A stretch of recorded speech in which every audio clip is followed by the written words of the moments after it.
ইউনূসের জিনিসটাকে সামনে এনে বর্তমান বেনজির, আজিজ এবং এই যে আমাদের যে এসএফ আলম, এই সমস্ত গুলিকে পিছনে ফেলে দেওয়ার একটা চক্রান্ত ছাড়া আর কিছু না।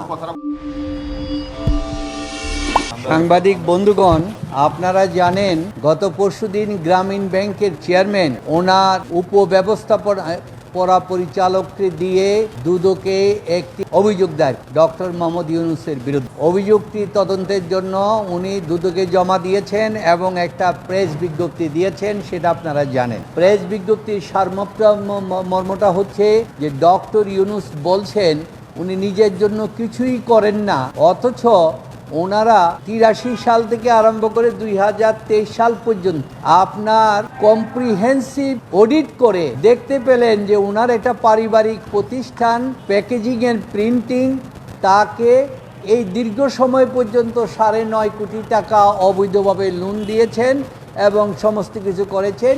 এই অভিযোগটা তদন্তের জন্য দিয়েছেন। এইটার ভিত্তিতেই আপনাদের কাছে আমাদের আজকের বক্তব্যটা যদি হয়, তাহলে প্রথমেই আমাদের দেশের জনগণও অধিকাংশই জানে না গ্রামীণ ব্যাংকের সৃষ্টি। আসলে এই যে গ্রামীণ ব্যাংক, এটা ডক্টর ইউনূসের এই সৃষ্টি, এটা সরকারের না। কারণ উনি ক্ষুদ্র ঋণের যে প্রকল্পটা করেছিলেন, ওই প্রকল্পটার নাম দিয়েছিলেন তিনি গ্রামীণ ব্যাংক প্রকল্প। যখন 83 সালে গ্রামীণ ব্যাংক অর্ডিন্যান্স হলো, এই অর্ডিন্যান্সে 37 সেকশনের ধারায় বলা আছে এই গ্রামীণ ব্যাংক, তিনি বললেন সরকারকে এইটা আপনারা সরকারি একটা ব্যাংকে রূপান্তরিত করে। ডক্টর ইউনূসের এই আবেদনটা গ্রহণ করলেন। তার বিনিময়ে ইউনূস সাহেব তার নিজস্ব সমস্ত সম্পদ এই গ্রামীণ ব্যাংকে দিয়ে দিলেন। এই যে বলা আছে all asset, right, powers, authorities, privilege and all properties, যা কিছু আছে মবাবল, স্থায়ী অস্থায়ী, সব গ্রামীণ ব্যাংকে তিনি দান করে দিয়ে দিলেন। ওনার নিজের জন্য আর কিছু রাখলেন না। ইভেন না রেখে এটা গ্রামীণ ব্যাংক বলল 37-এ এটা সিজ করলো। তারপরে আমাদের কিছু ব্যক্তি বলেন গ্রামীণ ব্যাংক তো ডক্টর ইউনূসের সৃষ্টি না, অথচ এই অর্ডিন্যান্সের সর্বশেষ 37-এর এক্সপ্লেনেশন দেওয়া আছে। এই এক্সপ্লেনেশনে বলা আছে in this section Grameen Bank project means Grameen Bank project sponsored by the rural economics programme of the department of economics of Chittagong in 1976 in village Jobra Chittagong. অর্থাৎ চট্টগ্রাম বিশ্ববিদ্যালয়ের প্রফেসর হিসাবে উনি যে প্রজেক্টটা করছেন এবং উনি যে জুবরা গ্রামে করছেন, এইটার মানেই হচ্ছে গ্রামীণ ব্যাংক প্রজেক্ট। এই জন্য কমপ্লিট করে দিয়েছে। এখন এই গ্রামীণ ব্যাংকটা যখন করা হলো, এই গ্রামীণ ব্যাংকের কর্মসূচিটা হলো দরিদ্র ভূমিহীন তাদেরকে ঋণ সহায়তা দেওয়া। আর এই ঋণ রিকভারি হচ্ছে সাপ্তাহিক ভিত্তিক, না হলে তাদের ঋণটা খরচ হয়ে যায়, পরে দিতে পারে না। এইটা ছিল তার দায়িত্ব। তখন এই 89 সালে দেখা গেল যে গ্রামীণ ব্যাংকের বিস্তার ব্যাপক হয়ে গেল। তখন ওই কাগজে কলমে রেখে আর এটা সম্ভব হচ্ছে না। প্রিন্টিং প্রেস করে বিভিন্ন করতে, ফর্ম করতে হচ্ছে, আপনার পাসবুক, টাসবুক, বিভিন্ন কিছু করতে হচ্ছে। এটা করতে গেলে নিজস্ব প্রেস স্থাপন করা, কর্মচারী করা, জায়গা নেওয়া, বিল্ডিং তোলা, এটা বেশি খরচ হয়ে যায়। তাই এই জিনিসটাকে করার জন্য উনি কোনো সহযোগিতা পাচ্ছেন না। তখন তিনি তার পৈতৃক একটা প্রিন্টিং এন্ড প্রেসিং প্রেস চিটাগংয়ে ছিল, যেটাতে তিনি নিজের সমস্ত আর্টিকেল ছাপাতেন, ওনার ভাইয়ের ছাপাতেন। জানেন জাহাঙ্গীর টিভি ব্যক্তিত্ব ছিল। তারপরে ওনার প্রফেসর ডক্টর ইব্রাহিম, যিনি বিখ্যাত বিজ্ঞানী, পদার্থবিজ্ঞানী, তিনি সবার এটাই, তিনি পরিবারকে বললেন এই প্রতিষ্ঠানটা গ্রামীণ ব্যাংকের তত্ত্বাবধানে তোমরা দিয়ে দাও, তোমরা কোনো লাভ পাবা না, কিচ্ছু পাবা না, শুধু তোমরা যেটা ছাপাবা এটা খাবা, কিন্তু এটা নিয়ন্ত্রণে থাকবে গ্রামীণ ব্যাংক। এই নিয়ন্ত্রণে আনার পরে এইটাকে নিল, অর্থাৎ তার পরিবারের সেই প্রেসটা, যেটা আপনার 2 বিঘা জমি, 2 তলা বিল্ডিং এবং একটা পুকুর সহ আপনার গ্রামীণ ব্যাংকে পরিবারের কাছ থেকে ওটা নিল। নেওয়ার পরে গ্রামীণ ব্যাংকের অর্ডিন্যান্সে আছে কোনো বিদেশে কোনো ব্যবসা বাণিজ্য করতে পারবে না, এই দরিদ্র ছাড়া কাউকে লোন দিতে পারবে। ফলে আপনার এইখানে প্রশ্নটা হলো একটা সোশ্যাল ভেঞ্চার ক্যাপিটাল ফান্ড বিদেশি দাতা সংস্থার পক্ষ থেকে গ্রামীণ ব্যাংক ডক্টর ইউনূস এটা ব্যবস্থা করে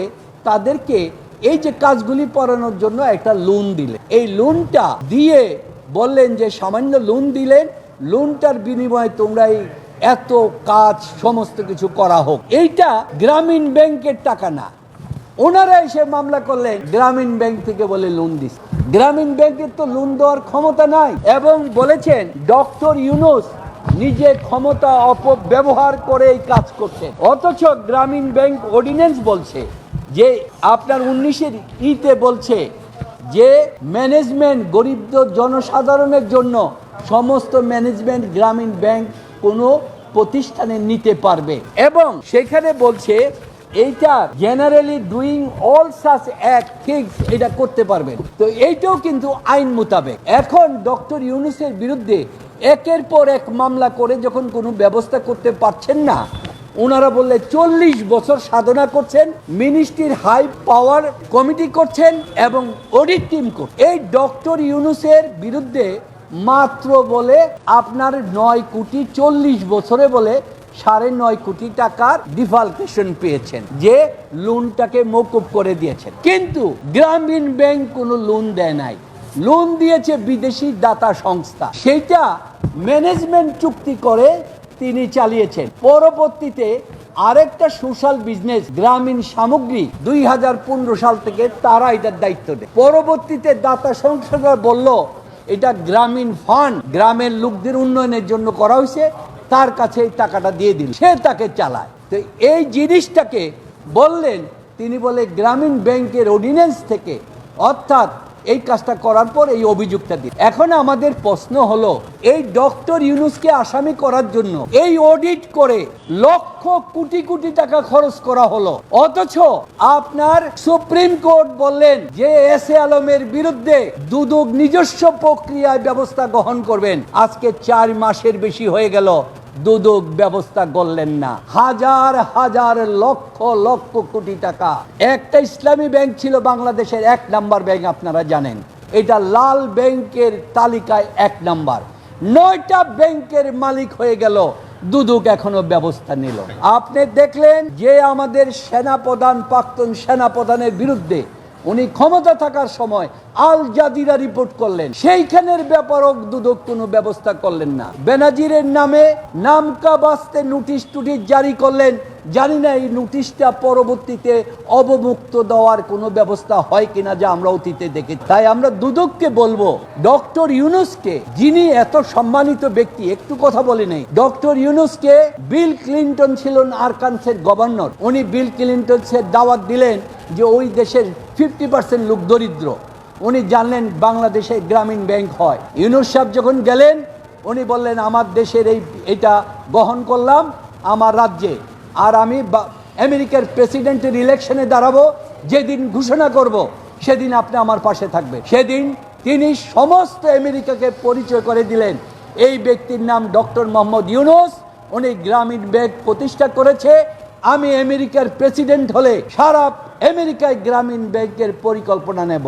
তারপরে উনি প্রেসিডেন্ট হওয়ার পর ডক্টর ইউনূসকে অনুরোধ করলেন আপনি বিশ্ব ব্যাংকের প্রেসিডেন্ট হন। ডক্টর ইউনূস বললেন আমি তো বিশ্ব ব্যাংকের প্রেসিডেন্ট হতে পারি না, বিশ্ব ব্যাংকের প্রেসিডেন্ট হতে হলে মার্কিন নাগরিক হতে হয়। ক্লিন্টন বললেন আপনাকে মার্কিন নাগরিক দিয়ে দিব, নাগরিকত্ব দিব। তিনি বললেন বিশ্ব ব্যাংকের দায়িত্ব হচ্ছে ধনী লোকের সেবা করা, আর আমি হচ্ছি গ্রামীণ ব্যাংক দরিদ্রের সেবা করা, আমি বিশ্ব ব্যাংকের প্রেসিডেন্ট হতে পারি না। তারপরে উনারই পরিচালক অনুরোধে যাকে প্রেসিডেন্ট করা হলো তিনি বাংলাদেশে আসলেন তার ওয়াইফ সহ। পটুয়াখালী ঘুরে দেখলেন গ্রামীণ ব্যাংকের কার্যক্রম দেখে উনি বিস্মিত হয়ে গেলেন। উনি বললেন ইউনূস সাহেব আপনি তো সময় দিতে পারবেন না, আমার সাথে ভাইস প্রেসিডেন্টের দায়িত্ব পালন করলেন। উনি সেটাও রিজেক্ট করলেন। যেই ব্যক্তি বিশ্ব ব্যাংকের প্রেসিডেন্টের দায়িত্ব গ্রহণ করে না, একটা দেশের রাষ্ট্রপতি প্রধানমন্ত্রীরাও বিশ্ব ব্যাংকের প্রেসিডেন্ট হতে পারলে গর্বিত বোধ করে, আর এই ডক্টর ইউনূস এই সমস্ত কিছু করার পর এখন আনলেন 40 বছর কোটি কোটি টাকা খরচ করে অডিট রিপোর্ট করলেন, করে তাকে বললেন 9.5 কোটি টাকা নিয়েছেন। অথচ এই অডিট হয়, গ্রামীণ ব্যাংকের অডিট হয় বাংলাদেশের 5টা 1 নম্বর অডিট ফার্ম দিয়ে, তারপরে বিদেশি 2টা ফার্ম অডিট করে, বাংলাদেশ অডিট করে। তাহলে 40 বছর পর্যন্ত ওই অডিটগুলিকে মিথ্যা, ওই অডিটগুলিকে বাতিল না করে কম্প্রিহেন্সিভ অডিট করে আজকে বলবেন যে আপনি এই 9.5 কোটি টাকা উনি নিয়েছেন এবং এই জিনিসটা করে অভিযোগ দায়ের করেছেন। এইভাবে হেনস্থা এবং করে বাংলাদেশের ভাবমূর্তিকে সারা বিশ্বে বিনষ্ট করে দিচ্ছে, এতে আমাদের কোনো লাভ হচ্ছে না।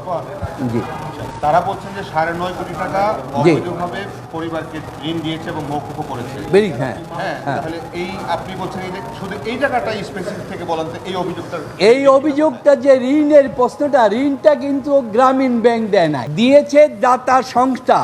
এটার নাম হচ্ছে SVCPF, social venture capital fund, দাতা সংস্থা। তারা যখন দেখলো এই গ্রামীণ ব্যাংকের সহায়তা করে এটা নিঃশেষ হয়ে গেছে, তার চলে না, তখন তারা ঋণটাকে কমিয়ে দিল, সমস্ত ঋণ পরিশোধ হয়ে গেল। এইখানে এই মিথ্যা অভিযোগ এনে মানুষ যেন বুঝতে না পারে, ওই যেমন সিভিল মামলাকে ক্রিমিনাল মামলা দাবি করে শ্রম আদালতে যেমনে 6 মাসের সাজা দিল, এই দেশের মানুষকে বোকা বানানোর জন্য আজকের এই অবতারণা করে। 9.5 কোটি টাকা কি গ্রামীণ ব্যাংকের মাধ্যমে না, গ্রামীণ ব্যাংকের তো ঋণ দেওয়ার ক্ষমতা নাই, অর্ডিন্যান্সে নাই। গ্রামীণ ব্যাংক ঋণ দিতে পারে না, শুধুমাত্র দরিদ্রদের।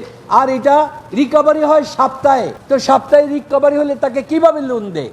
এইটা দিয়েছে আপনার, সেটা হচ্ছে সোশ্যাল ভেঞ্চার ক্যাপিটাল ফান্ড। গ্রামীণ ব্যাংকের সম্পর্কিত না, গ্রামীণ ব্যাংক দাতা সংস্থাদের মাধ্যমে এই ব্যবস্থাটা করে দিয়েছে ডক্টর ইউনূস। তার সারা বিশ্বে তার যে পরিচিতি, এই কারণে আজকে 10 বছর যাবত ডক্টর ইউনূসের কোনো কাগজপত্র কোনো অফিস গ্রহণ করে না, রিসিভ করে না, ফার্মে দিলেন রিসিভ করে না। 2011 সালে তাকে বের করে দেওয়া হলো। তাহলে আজকে 24 বছর পরে এসে এটা করে। আপনাদের আমরা একটা কাগজ দিয়েছি, আপনার জানুয়ারি 3-11-তে আপনার প্রধান সম্পাদক bd24.com এই ব্যাপারে প্রশ্ন করেছে, 2011 সালে উত্তর দেওয়া হয়েছে, এটা আপনাদের কাছে দিয়ে দিয়েছে, সমস্ত কিছু ব্যাখ্যা করা হয়েছে। তারপরে এটা তো নতুন একটা আবিষ্কার না, হঠাৎ একটা নতুন আবিষ্কার করে দেখা গেল।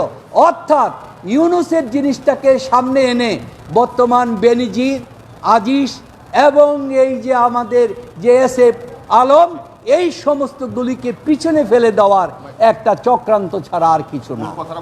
গ্রামীণ ব্যাংক কোনো লোন না, তার ক্ষমতাই নাই, তাহলে তাদের ভিত্তিহীন। আচ্ছা।